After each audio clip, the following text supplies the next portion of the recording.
everybody! Welcome to another episode of Erica Schmerica Reality Recaps. Today we're going to be talking about 90 Day Fiancé Happily Ever After, Season 6, Episode 6. If you haven't done so already, please make sure to like and subscribe to my new YouTube channel. And make sure to hit that notification bell so you'll get notified when I post any and all new videos. Let's get started. On the docket today were Angela and Michael. Well, sometimes Michael. He hasn't really been on that much in this entire season, except for poor Michael getting woken up at like 2 o'clock in the morning for these video chats with all of the doctors. So Angela is still in the hotel room in LA with Sissy JoJo, who is like friendship goals. She's got the matching best friends t-shirt. She's taken such good care of Angela this entire time. Awards go to Sissy JoJo as best friend forever. So she's about to leave and Angela's going to be left to her own devices. So Angela goes with her little walker all around town to LA to some bougie little juice bar to try and drink her liquid, healthy diet, which she's of course not used to doing. So she goes in after trying a bunch of kale and other things she's obviously not going to like. She finally finds some kind of blend that she can tolerate. Of course, this whole health kit doesn't really last for very long because she goes outside to FaceTime Michael and is smoking a cigarette. Number one, what you shouldn't be doing, Angela. What are you doing?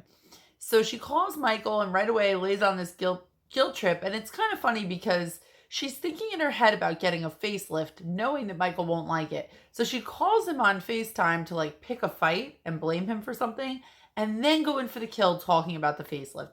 Brilliant psychology on Angela's part.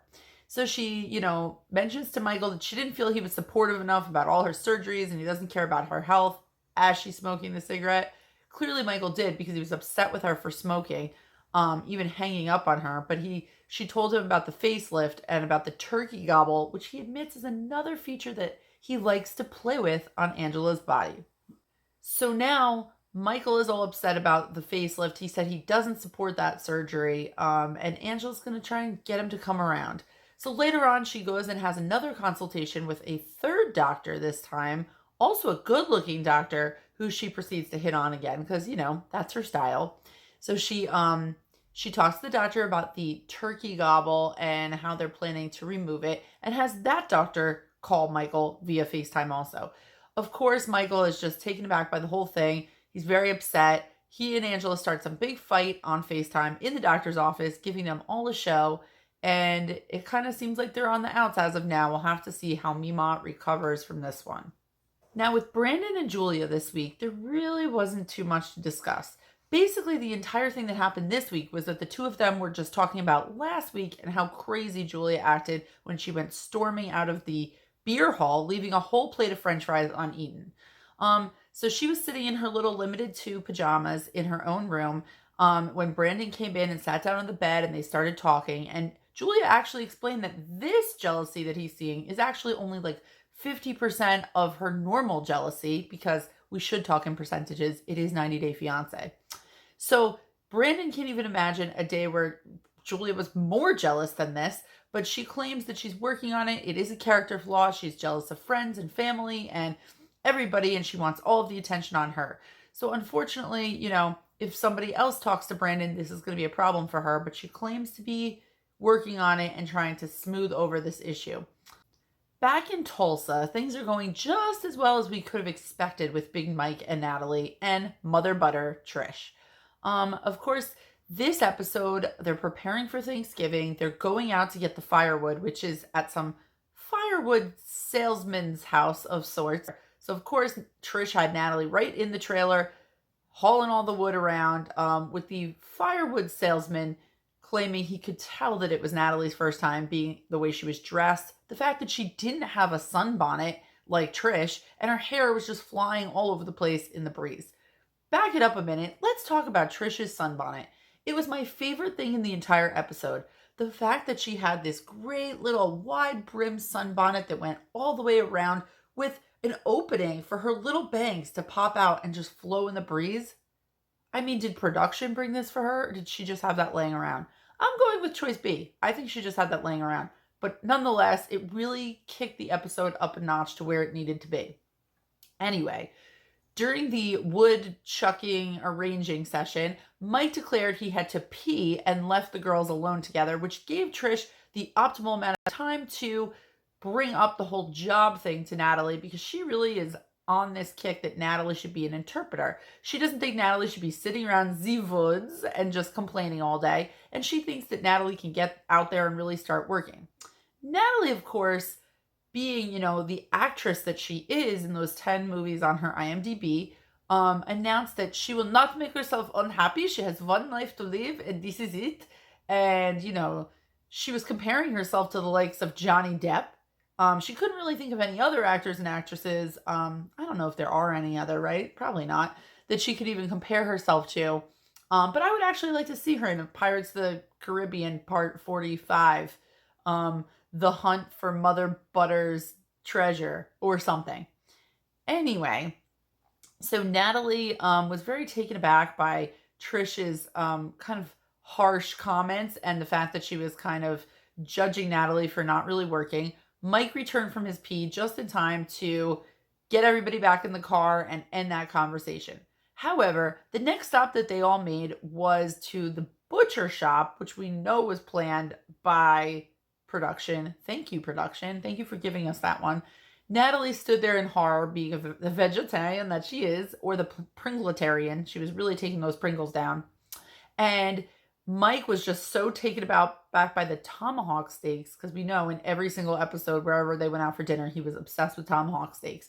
He was begging his mom in the weirdest way, like, please, mommy, like trying to get steak out of his mom.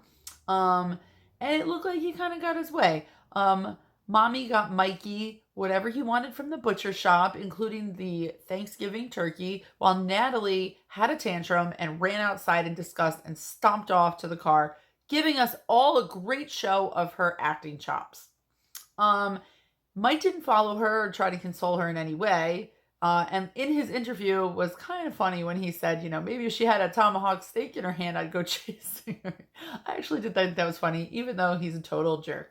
So they went back to Mother Butter's house, where Natalie had a nice bowl of apples, and they were sitting outside, just she and Mike, discussing like what happened that day. And she was expressing the fact that Mother Trish was a little bit breathing down her neck, and she didn't appreciate it because she is beautiful and smart and strong and passionate, and she could do anything she wants, and she deserves to be happy in her one life to live.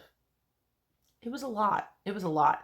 Mike, of course, just shrugged, as a Mike does. And, he was rocking in a rocking chair and shrugging, which made his shrugs so shruggy. He was just like, yeah, it's what it is, But with the rocking, it just added a little something.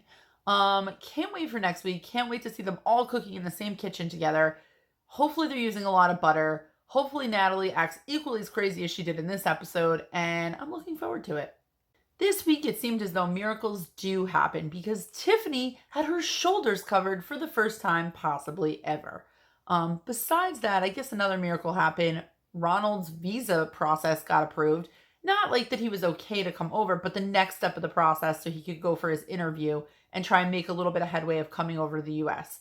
Tiffany was crying. Really hard to determine if they were happy tears or, kind of concerned tears, because it's probably a mixed bag at this point, since she's not feeling so confident about she and Ronald's relationship. So she headed over to her mom's house to get some advice, because it seems as though she's going to need a co-sponsor to get Ronald over here. Clearly her mother was not jumping up and down to volunteer for that, because she'd be responsible for Ronald forever, and she's not looking forward to that. She knows about Ronald's past, and she thinks this whole thing is ridiculous altogether. However, Tiffany and her father are currently rebuilding their kind of a strange relationship that she had throughout her childhood. And it seems like her father's been really stepping up to the plate, or feeling really guilty, like he should step overly and up to the plate. So he looks like he's the perfect person at this point to maybe co-sponsor Ronald. Tiffany's mom said that she shouldn't tell her father about all of Ronald's past, because Tiffany claimed that her father had no idea about Ronald's gambling history or all the things he did, all of his burglary charges. But I guess her dad just doesn't watch 90 Day Fiancé. I don't know how that's possible. So anyway, Later on, she meets up with her dad, and she just knows deep down that she can't not tell her dad that what he's signing up for, because it is a part of who Ronald is, and she knows it's a distinct possibility that he could, fall off the wagon again and kind of get back into his old habits when he's in the United States. So she sat down and things seemed to be going well. Her father seemed to openly be willing to support Ronald, and it looks like she's going to drop the bomb on what that entails. I'm going to keep this one short because you know how I feel about them. So Elizabeth and Andre. So Libby is doing yoga, and she's an extreme yogi, whatever that means, with her sister Jen, and they're stretching around, working on some poses for OnlyFans, as they talk about Andre's upcoming green card renewal process. And Libby was kind of worried because Andre needs to show that he is working. Besides that, now that Libby is a big stay-at-home / working mother, she needs this nanny. So Jen decided that she would give Libby a phone number of a nanny that she really likes, and Libby just shouldn't tell Andre. I mean, I see where she's going with this. You should be honest and you shouldn't lie, but it's Andre we're talking about here. Then we saw Andre take it upon himself to go over to the family property that Chuck's company just purchased so that he could start demo day all by himself. He starts by taking a hammer to the refrigerator doors when he could have probably donated it to like Habitat for Humanity or, anything. He could have just done it with a screwdriver, but no, he was taking out his super macho frustration on this refrigerator. He was about to just demo the rest of the kitchen when Charlie walked in because he had gotten a call from the neighbors about all the noise. So Charlie's like, "What are you doing, man? What are you doing over here?" And Andre's like, I'm just finishing my thoughts. So the two of them basically had the same person talking to the other person with a different accent. Because they are the same person, the same meathead. So the two of them fought like, nuh-uh, yes, huh, nuh-uh, yes, huh. And then Andre drove away. And that, folks, makes for television, apparently. In this episode, Kalani went to meet up with a divorce lawyer because she's really strongly considering getting divorced despite her meeting last week with Sweet and Low. So she sat down with the lawyer and explained like the whole immigration aspect of her marriage, and she just wanted to see what was going to happen should they go through the divorce. So the lawyer unfortunately told them that the law now states that if you bring somebody over on the K-1 visa, you're responsible for them for life pending citizenship, deportation, or death. So now if this was Lowe from first season, I'd be like, ooh, Lowe's gonna like wink when he says that part. But no, we have like the little knitting, crocheting, drinking herbal tea, Sweet and Low now. So he's not even like the godfather like I liked him in the first season. So even though he was on FaceTime for the chat, they weren't sure if they qualified for the lifetime sentence of Asuelu because they had signed this 10-year commitment when he had come over. So they're not sure if that will be enforced for them or not. In the meantime, the lawyer was kind of like, yeah, I mean, if you have kids, you might want to work things out, which is what Lowe was saying all along. And Kalani just came to the realization that she's going to be stuck with the Samoan Peter Pan probably forever. Thanks so much for joining me for another episode of Erica Schmerker Reality Recaps. If you haven't done so already, please make sure to like and subscribe to my new YouTube channel, and I'll see you guys again next week. Bye!